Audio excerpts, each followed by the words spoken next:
और एक और रस्सी बांध ली पहले से। कब जाओगे? सुनो, जाने के पहले मिल करके जाना।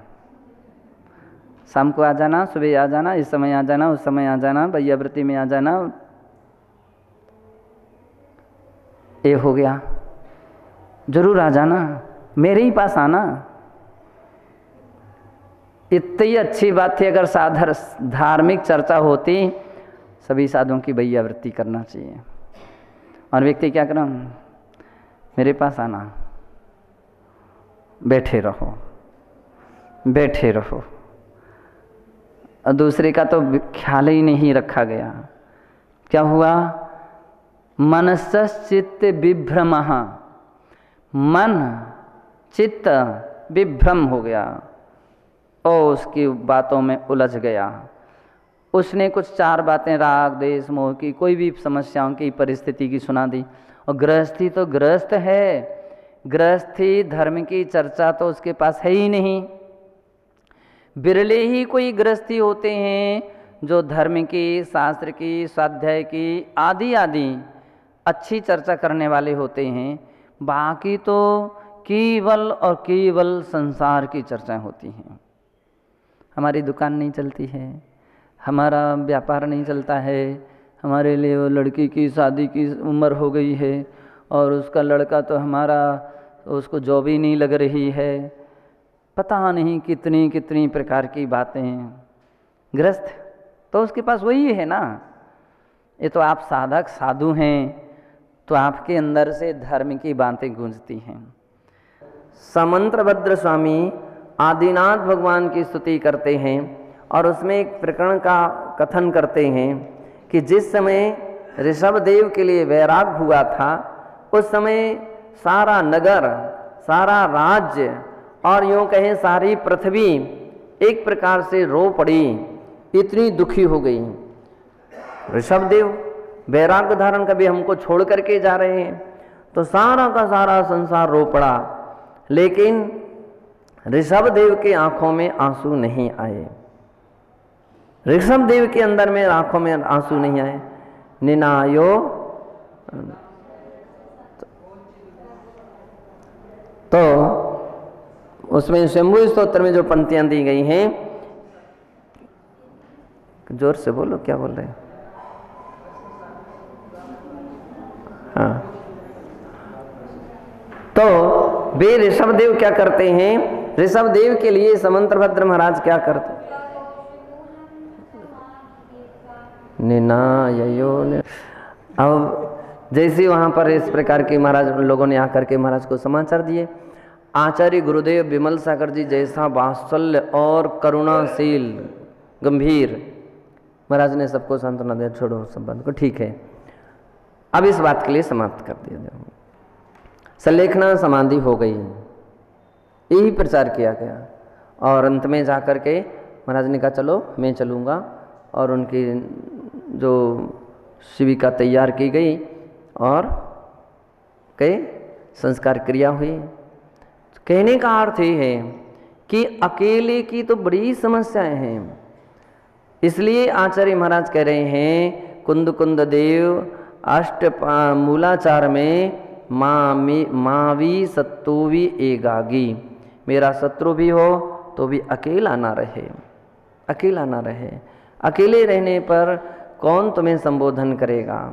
अस्वस्थ हो गए, बीमार हो गए या बेहोश हो गए, असहमी हैं, वो तो डॉक्टर को बुलाएगा, इंजेक्शन लगवाएगा, ग्लूकोज चढ़वाएगा, क्या करेगा वो समझे।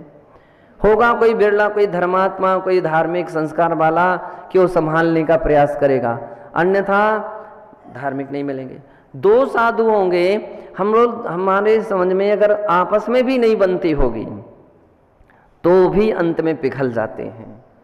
साधु साधु के लिए अंत में कितना भी लड़ाई झगड़ा शत्रुता भी होगी तो भी आखिर में उस मौके पर हर व्यक्ति पिघल जाता है और उसके संयम के विरुद्ध कोई काम नहीं होने देगा। कुछ नहीं होगा, पाठ सुनाने जाएगा और उसको जैसा भी बनेगा समझाएगा, संभालेगा, दूसरे व्यक्तियों को साथ में लेगा और उसके संयम के विरुद्ध काम नहीं होने देगा। इसलिए सही तरीका ये है कि कम से कम बतलाते हैं 2 पिच्छी तो होना ही होना चाहिए। मूलाचार में तो 3 की बात आई थी अभी कुछ दिन पहले। गण कहा गया, 3 पिच्छुओं के समूह का नाम गण है और उस गण का मतलब समूह होना चाहिए, तो एक दूसरे के लिए समझाते हैं, संबोधन देते हैं। तीसरी बात यह है, हमारा कहना संलेखना समाधि भी नहीं हो रही है। कोई व्यक्ति कहे हम जब संलेखना समाधि आएगी तब हम 2-3 हो जाएंगे, नहीं। आपको भरोसा है क्या कि किसकी समस्या, किसका अंत किस समय आ जाए? अपन लोग रोज पढ़ते हैं, मृत्यु जो है क्या किसी की उम्र को देख करके चलती है, क्या किसी स्थान विशेष को लेकर के चलती है? कुछ नहीं दिखती है।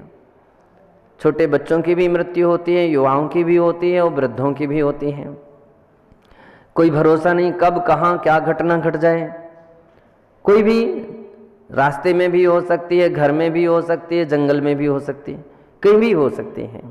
तो बतला रहे हैं कि कम से कम युवावस्था में भी क्यों ना हो तो भी 2 पिच्छीधारी होना चाहिए और एक दूसरे के संरक्षक बनना चाहिए, एक दूसरे के लिए पालक। कम से कम दैनंदिनी जो चर्या है वो तो व्यवस्थित रहेंगी। अकेले रहने वाले का मालूम है कि आप प्रतिक्रमण कर रहे कि नहीं कर रहे, मतलब कौन देखने वाला है? कोई श्रावक आ जाए, अब कर लूंगा, अब कर लूंगा, अपनी अकेले ही को तो करना, अब कर लूंगा कर लूंगा कर लूंगा, और थक गए मैं तो बहुत, अब थोड़ी देर विश्राम कर लें फिर कर लूँगा, सवेरा हो गया उनका, हो गया प्रतिक्रमण। सामयिक उठाने वाला, जगाने वाला 2 पिच्छीधारी होगा तो दूसरा कोई ना कोई संकेत देगा, भैया सामयिक का टाइम हो गया। अकेला व्यक्ति तो सोता रहेगा, कितने बज गए? 8 बज गए, 8 बज गए। अब सामयिक करें कि प्रतिक्रमण करें कि स्वाध्याय करें कि दर्शनार्थी लोग दरवाजे पर खड़े हो गए और कोई रिश्तेदार आ गए, पहचान के आ गए, जानकार आ गए, भक्त लोग आ गए, प्रवचन के लिए आ गए, उठ करके अपना कार्यक्रम हो गई, सामयिक हो गया, प्रतिक्रमण हो गया पर रात्रिक स्वाध्याय। तो बतला रहे हैं कि अकेले रहने की तो निश्चित है बहुत समस्याएं रहती हैं, इसलिए कुछ भी हो अकेले नहीं रहना चाहिए, समूह में रहना चाहिए। तो यहाँ इस प्रकार का कथन करने वाला यह प्रकरण समाप्त हो रहा है कि मृत्यु के आने पर शोक नहीं करना चाहिए। शोक जो है असाता वेदनीय कर्म के आश्रव बंध का कारण है। गृहस्थों को भी चाहिए, कतिपय गृहस्थों की स्थिति ऐसी रहती है कि किसी की मृत्यु हो जाने के बाद भाई क्षणिक शोक हो जाना मान सकते हैं, लेकिन दीर्घकालीन क्या वर्षों वर्ष तक वो शोक की परंपरा निभाते रहते हैं। जबकि इस सिद्धांत को समझना चाहिए कि शोक करने से क्या गया हुआ व्यक्ति वापस आ जाएगा? क्या वापस आएगा? और नहीं आएगा तो फिर शोक करने की क्या आवश्यकता? हमारा चातुर्मास निमाज में राजस्थान में जब था तो वहाँ के लोग बतला रहे थे कि पुराना समय एक ऐसा व्यतीत हो गया कि जहाँ पर शोक करने वाले जो वृद्ध लोग रहते थे, जिस विशेष करके विधवा जो महिला हो गई है, 6 महीने तक मंदिर नहीं जाती थी और जाती नहीं थी, अब भेजते, पाबंदी, पूरे घर से बाहर नहीं निकलते थे। बोले चंद्रसागर जी महाराज जब वहाँ पर गए तो उन्होंने बहुत कठोर शब्द बोल बोल करके और उनको मंदिर लाने का प्रयास किया। रंगीन कपड़े पहनते थे, तोले सफ़ेद कपड़े पहनने की पद्धतियों की बात उन्होंने निकाली, चूड़ियाँ नहीं पहनना चाहिए, नहीं पहनना चाहिए। वो लोग समय संस्कार विहीन ऐसे लोग थे कि उनमें कुछ भी नहीं जानते थे, और चंद्रसागर जी का प्रवचन इसी बातों पर होता था, इसी बात पर होता था। और कैसे कठोर शब्द बोलते थे, बोले बहुत कठोर शब्द बोलते थे। और तो क्या सभा में उठा देते थे किसी को कि श्रृंगार किसके लिए है, चलो उठो यहाँ से, भगा देते थे। सफ़ेद साड़ी पहन करके आना है, या ये रंगून, ये जो चूड़ियाँ वगैरह हैं, किसके लिए चूड़ियाँ पहन रहे हो? हाँ, तो अब आपको भी चंद्रसागर बनना चाहिए, आपको भी कंट्रोल करना चाहिए। तो कहने का अर्थ ये है कि इस प्रकार की शोक की परिस्थितियां व्यक्ति सालों साल निभाता रहता है। कितने लोग ऐसे रहते, मंदिर जाना बंद, भगवान ने हमारी सुनी नहीं, भगवान ने हमारी मानी नहीं, हमने इतनी प्रार्थना की, हमने इतनी जाप की, हमने इतने विधान किए, हमने इतनी पूजा पाठ किए और भगवान ने नहीं सुना, तो अब हम भगवान के मंदिर ही नहीं जाएंगे। भैया ये कौन सा विवेक, कौन सी बुद्धि, कौन सा ज्ञान काम कर रहा है? क्या भगवान भी किसी की आयु को बढ़ा सकते हैं क्या?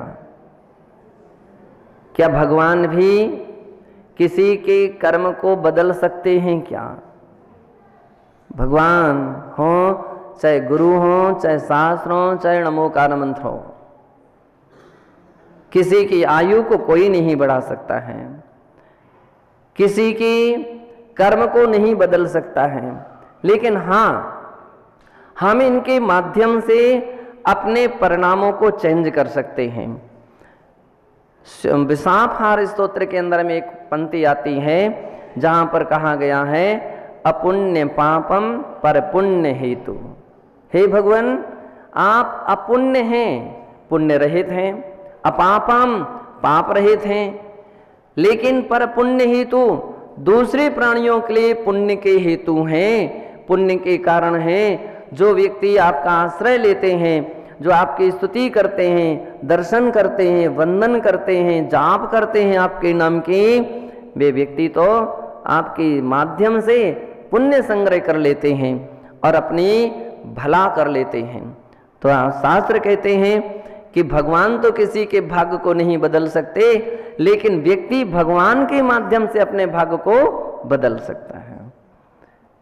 हर व्यक्ति अपने परिणाम विशेष के द्वारा भगवान के माध्यम से, जनवाणी के माध्यम से, गुरु के निमित्त से अपने भाग्य को बदल सकते हैं। अपन लोग क्यों भगवान का स्मरण करते हैं, क्यों जाप करते हैं? कष्ट में हो, चाहे तकलीफ में हो, चाहे खुशी में हो, तो कम से कम उस समय असोपयोग की ओर जो अपनी प्रवृत्ति हो रही थी, परिणाम संक्लेशता की ओर जा रहे थे, संक्लेशता से बच रहे हैं तो बहुत बड़ा काम है। उतने समय तक, जितने समय तक व्यक्ति जाप पाठ आदि करता रहेगा, उतने समय तक संक्लेशताएं तो नहीं होंगी। उनसे बच रहे हो, ये बहुत बड़ी बात है। यही तो पुण्य का आश्रय का हेतु बन रहा है। और हो सकता है वो विशुद्धि अंश आपके अंदर में जगे तो संवर निर्जरा के भी हेतु बन जाएंगे। कतिपय लोग अज्ञानतावशात क्या करते हैं, पीड़ा चिंतन ध्यान के द्वारा कर्म का आश्रय बंद करते रहते। फोड़ा हो गया, हाथ को उसी पकड़े रहे, पैर को पकड़े बैठे, फोड़ा हो गया, फोड़ा हो गया, फोड़ा हो गया, फोड़ा हो गया। बुखार आ गया तो अब उनके पूरे रंग ढंग दिखने लगते, बुखार आ गया, जुकाम। अब उनकी इतनी इस प्रकार की हरकत होने लगती है कि जितनी वेदना, जितनी तकलीफ नहीं रहती हैं, उतनी तो उनकी प्रकट दिखने लगती हैं। कूलना, और कूलना पुराने गांव के लोग जो रहते थे, देहात के लोग रहते थे, आज भी जो अनपढ़ किस्म के लोग रहते हैं, आप देख लीजिए, एक वो व्यक्ति बीमार पड़ जाए और एक कुछ पढ़ा लिखा व्यक्ति बीमार पड़ जाए, दोनों में अंतर क्या रहता है? वो कूलता है। और कितनी जोर से कूलेगा? जब तक, जहां तक दूसरे को सुनाई ना पड़े। उसका पीछे सिद्धांत क्या है?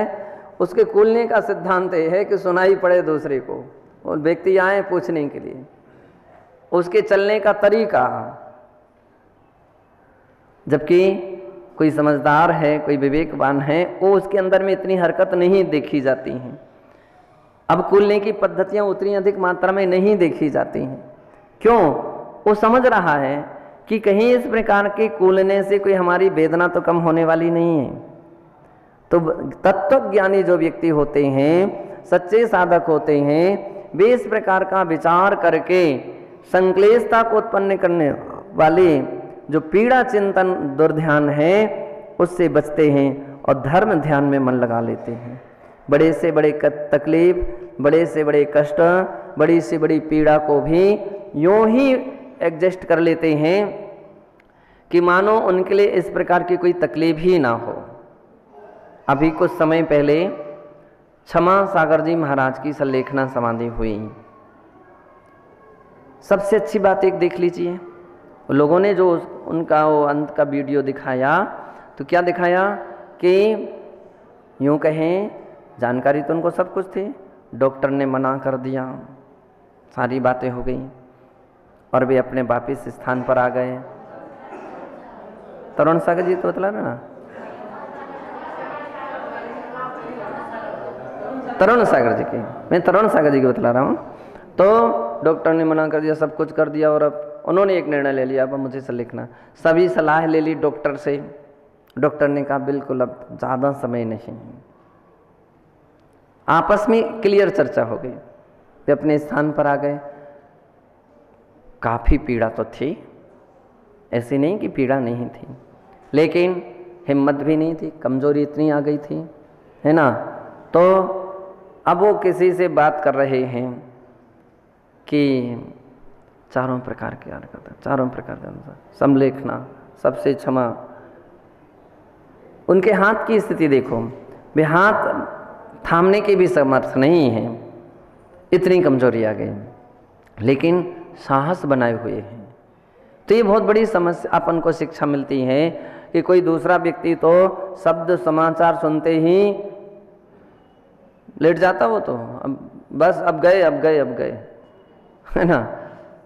साहस तो जिसके पास साधक जो होते हैं, स्वाध्याय करते हैं, अंतिम समय में एक तत्व ज्ञान काम में आना चाहिए। और जब ऐसा तत्व ज्ञान सामने आता है तो शोक नहीं होता है, उसके अंदर में क्या है, फिर शोकाकुलित नहीं होता है और परिणाम निर्मल होते हैं, विशुद्ध होते हैं। और ऐसे व्यक्ति सम्यक प्रकार से संलेखना समाधि करके अपने जीवन को सफल कर लेते हैं। तो यहाँ केवल इतनी बात की शिक्षा यहाँ पर धारण कीजिए कि अपने कोई भी इष्ट व्यक्ति और इष्ट वस्तु के वियोग हो जाने पर परिणामों को संतुलन बनाने का प्रयास करना चाहिए कि शोक तक ना पहुंच जाए, आर्त ध्यान तक हमारी स्थिति ना पहुंच जाए और धर्म ध्यान हमारा यथावत बना रहे। यह इस गाथा का तात्पर्य है। ओम नमः शिवाय।